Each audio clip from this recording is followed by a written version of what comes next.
Agence 16, la vidéo, vas-y, notre animation. Les Congolais, voici votre agence. Avec ingénieur Tonton Mwinga 16 mm.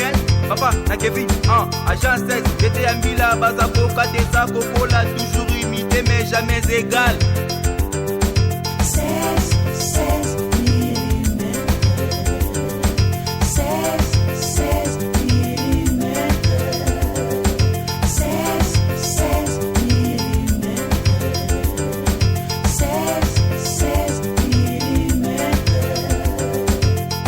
Réalisation, clip vidéo, théâtre et cinéma, publicité, documentaire, magazine, reportage mariage, reportage d'aide et émission.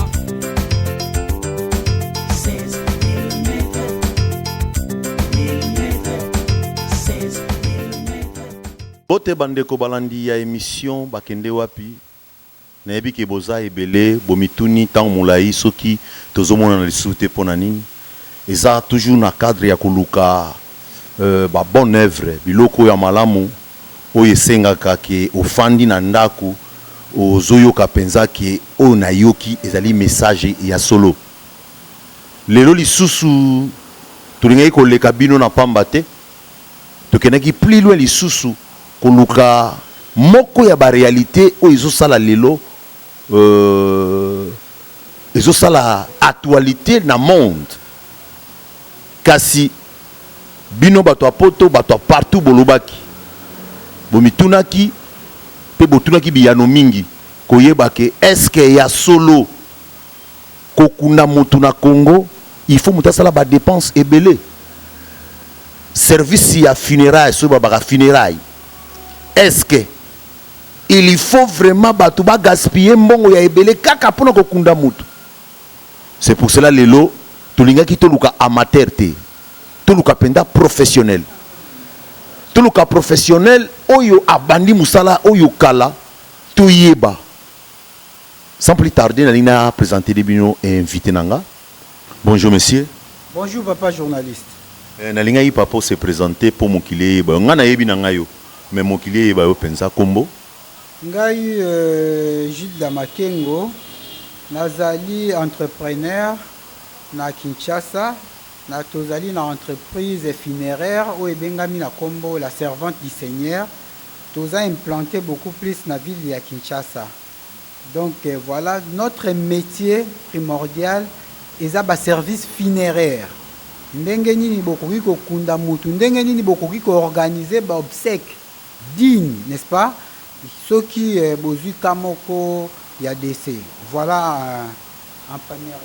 Monsieur Gilles Damakengo, les boss, big boss, naebi ke et célébrer plaisir ya koya kokuta na yo.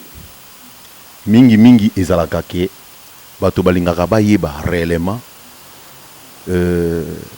pona nini to banana no boy pona nini lelo kokunda moto na Congo et za ko betsa bato mitu bato misu balobi ke kokunda moto na Congo lelo foza na ba millions yo kolobani. Ce n'est pas forcément ça. Ndeti biso na kati ya entreprise na biso tozali na ba service nyonso. Donc à bas coût, à moyen coût et puis soko lingo kunda moto d'une manière, n'est-ce pas? Digne. Oye pas na biso ko ba service nyonso. Pourquoi la servante? Pourquoi la servante? Comme on a la servante ezali inspiration, ben excusez-moi, ngala zali chrétien catholique, ils ont inspiré beaucoup plus la Vierge Marie. Mais ce n'est pas ça ce qui est important. Donc wana eza nango kaka dénomination ya entreprise. Mais pour nabiso problème nabiso ezali pour vous dire d'abord et avant tout tozana nous ba expert na musala oyo. Soko lingi okunda mutu dignement, soki oleki na la servante pour rater. Donc à moins coût, tozana ba service ya moins cher. Tozana ba service ya moyen et puis tozana ba service à cher pour dire tout est ba cercueil local ou eza fabriqué na Kinshasa. Toteka kapé ba cercueil ou ezali à importer.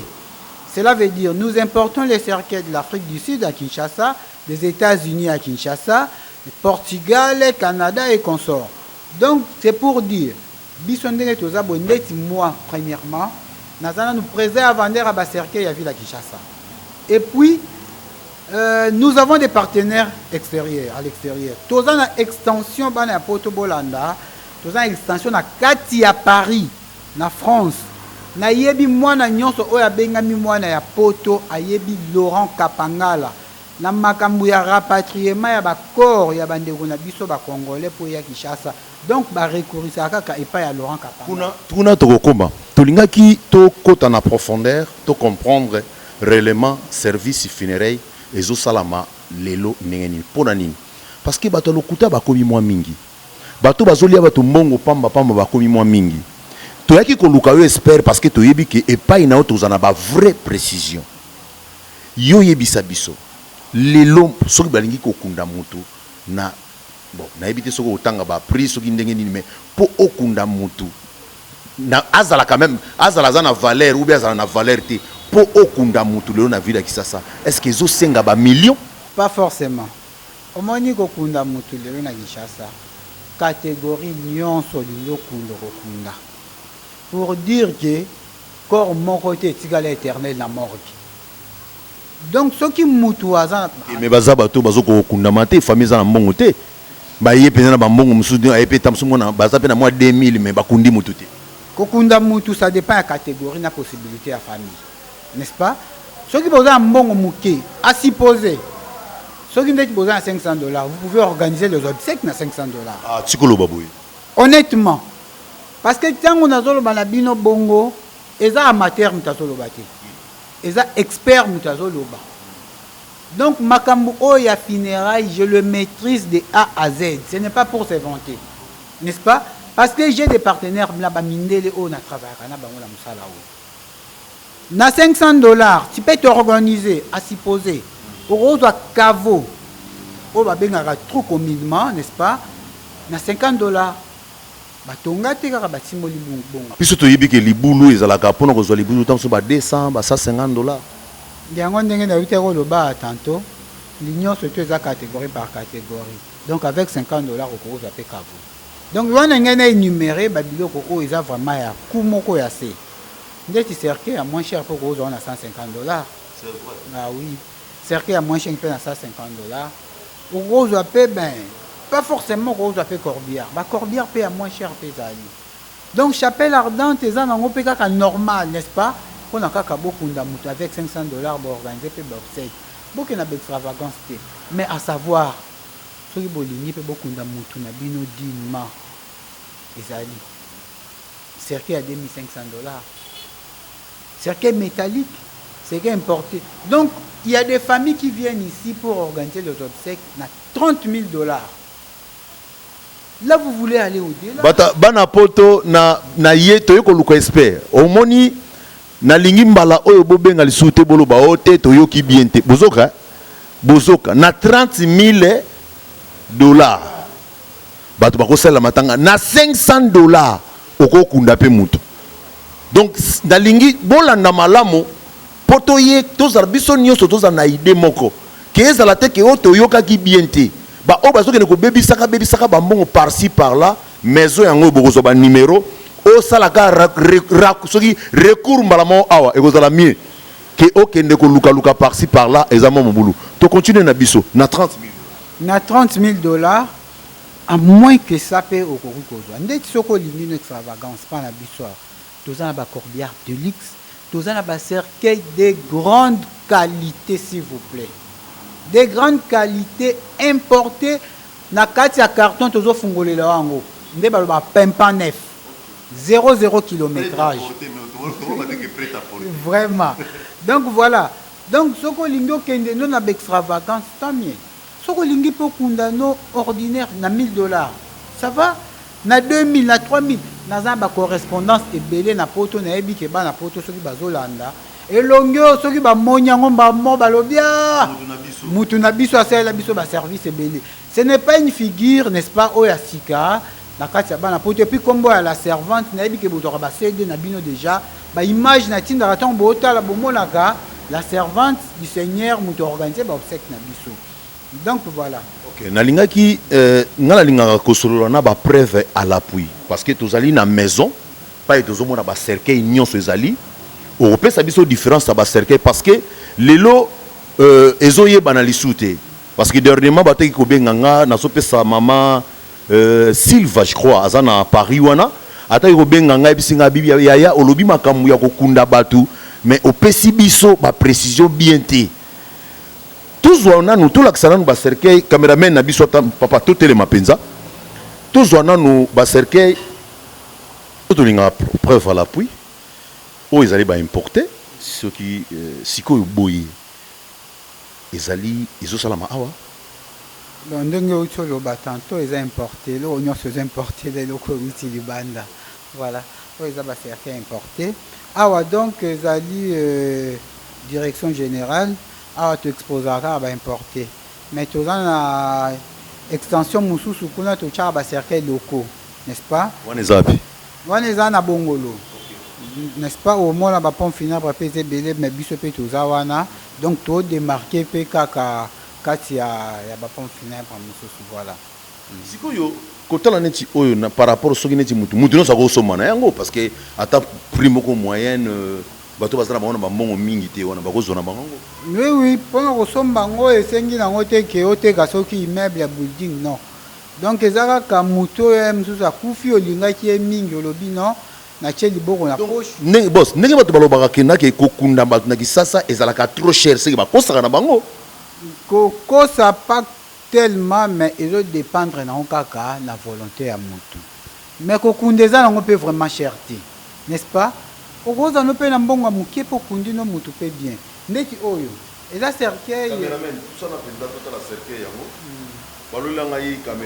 cercueil métallique donc eza libende oyo ndenge ozomona yango tokofungoli yango na kati voilà wow na kati nango eza boye wow omona na kati epuis eza na réglage nango eza partout ya awa manivelle koregle kotombola verso moto akomona na libanda na kati ya morgue bakoki kotombola yango ti likolo so mpe moto aza monene mpe bakitisi yango ti na se donc bazoregle eza na manivelle na yango donc yango moto eza koede yango mpona koregle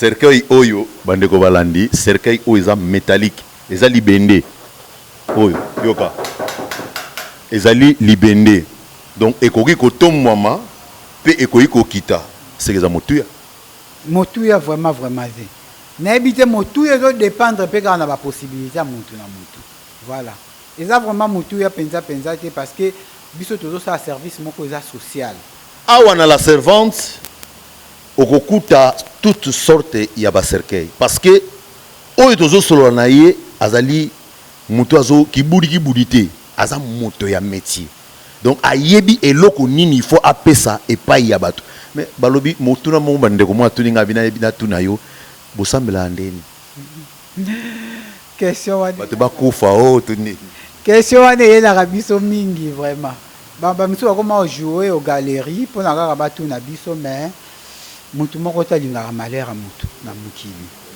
donc eza mosala oyo tozorendre kaka service na société soki moto akufi oyebi culture na biso bacongolais n'est-ce pas bakundaka motu na cercueil donc biso ndenge biso babengaka biso nous sommes des croque-morts loi nature nabi yo ozotuna ngai so nasambelaka nini so eske okoko akomi na 120 ans fa vivre kaka donc il faut azonga pa ya nzambe kozonga pa ya nzambe koko wana moso aboti bana ne bana basali mbongo n'est-ce pas bana baye bakunda ye mpe dignement ntango bakokunda ye dignement bakosombela cercueil ya malonga bakoluwela esali ya malonga n'est-ce pas donc voilà tout cela yango moni bacercueil eza mingi tomoni mpe cercueil ya bana kuna po totelema esika moko te oyo ozomona mpe eza ya bana sika nazala boye eza mpe ya bana eza bacercueil importé voilà. Donc awa uniquement botekaka kaka awa eza kaka baimporté awa eza kaka baimporté voilà ozomona ndeti batype ya cercueil oyo eya batype ya cercueil oyo bakundaki papa wemba oyo sikoyo eza ya noir nango ya pembe ope métallique non métallique donc oyo ya pembe yango eza na dépôt parce que awa ozomona oyo nyonso eza baéchantillon donc soki osombi tokozwelo na entrepôt oyo eza nango baéchantillon eza teke balongola oyo bapesa yo oyo eza échantillon soko sombi to misuango na kati ya carton za ko somba congélateur na magasin na ville donc au peso ya carton ya sika ndenge to ko pesa yo moko soko lobi ba fungola ngo ba fungoli kende nango yo moko. Bien. Donc voilà, c'est comme ça nous fonctionnons ici. Okay. Donc pour dire que toza vraiment la musala soko lingo kunda ndeko na yo na lolenge ya malamu na lolenge ya moins cher na lolenge nyonso contacter biso na pomme funèbre la servante du Seigneur. Donc awa nous avons des experts ceux qui lingi osala service ya malonga tozali même na ba organisation nyonso ba obsèque toza ba maître de cérémonie toza ba porte cercueil toza ba corbillard de luxe toza na ba cercueil ya bien ba chapelle et puis tosala ka organisation ya ba obsèque na rite nyonso soko lingi rite catholique tokosalela yo soko lingi rite musulman tokosalela soko lingi rite juif tokosala donc toza na rituel Bouddha nyonso tout Okay. pour dire que tosalaka ba formation. Okay. Ndeti moi personnellement dans la formation à Paris il y a thanatopraxie n'est-ce pas. Je connais bien que mes frères oyo baza na domaine wana poto ya thanato bayebi musala wana ndenge nini ezalaka. Donc pour dire que nous sommes les experts à la matière. Okay. Et puis à Wana Kinshasa nous collaborons avec l'État congolais. Okay. N'est-ce pas, à l'entremise du ministère de la solidarité humanitaire. Donc je salue le secrétaire général du ministère de la solidarité humanitaire, mon papa Tchelo en passant. Donc voilà, pour dire que awa, nous sommes très organisés. Merci. Tolingi tozo ba contact parce que toza déjà kochité na ebité ce que l'on to la ba cercueil tozo ba insert ba cercueil awa importer peut to connaître kozwa ezali local ezo salama awa total ba qualité différence coûte ezali parce que to lekaki déjà kuna différence ezali. Donc boss to komo na suka ya okabwana na lingo pesa biso adresse na yo numéro de téléphone oyo bakoyi komona bino mbala moko. Ben pour na adresse siège social ezali na avenue Kasavubu numéro 135 na immeuble Mavuzi. Donc musika tena boulangerie Ipak. Voilà. Donc entre rond-point à Bandal na cimetière à Kala. Voilà, okay. Cimetière à Kala ya Kasavubu. Okomona wana siège social ezawana. Direction mususu ezali na ville soko kei na avenue Wangata. Musika tena terrain ya Mama Emo. Soko tali okomona place bakomi pomme funèbre la servante du Seigneur. Direction mususu ezali na Bongolo. N'est-ce pas? Derrière station Bongolo, mususu ezali juste na grande avenue Bongolo. Oui. Musika tena poste à la police. Bien. Tozali na direction mususu wana. On a ba contact tozali na plus 243 9 9 9 9 14 113 plus 243. Bon, pour la information, vous allez na www.pfssorg.com www.pfss.org.com. Donc, ce que vous avez d'informations, vous avez besoin d'informations au côté de site web Nabiso, Nyon Sezawana, au moins, modèle, à cercueil, à service Nabiso, Nyon Sezawana. Ce que l'ingio comme la biso na email, ezali la servante funéraire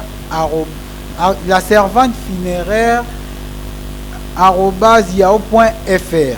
Wana soko comme biso, voilà, tu peux répondre yo facilement. Merci beaucoup Nabanzi. Détail ya ebele ya kozwaeza souté. Yo oyo lingi okunda moto. Balo lobike ba melio ba mbongo basinga yo cher. Kokende suna nzela moto na lia ko ba mbongo te. Contact ango. Benga la servante du Seigneur okozwa ba précision ko lolenge nyonso ya kokunda moto. Quant à moi, je dis merci beaucoup. J'espère que ba question ba réponse déjà si vous toboyi kokene molai to kutana ken expert ayebisi biso ke to koyi kokunda moto na $500 to kokunda moto na 2000 to kokunda moto na 1000 to kokunda na 30000 na ndenge nyonso ba possibilité na yo ezali kosenga mais lukande qualité ya malamu pe qualité ezande la servante du Seigneur. merci. Quant à moi, je dis bye.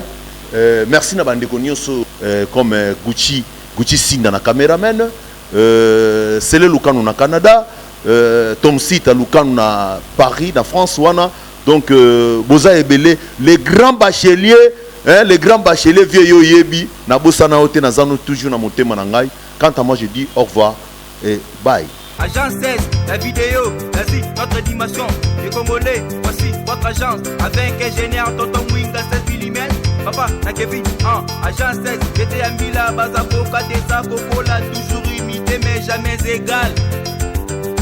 16 mm. 16 mm. 16 mm. 16 mm.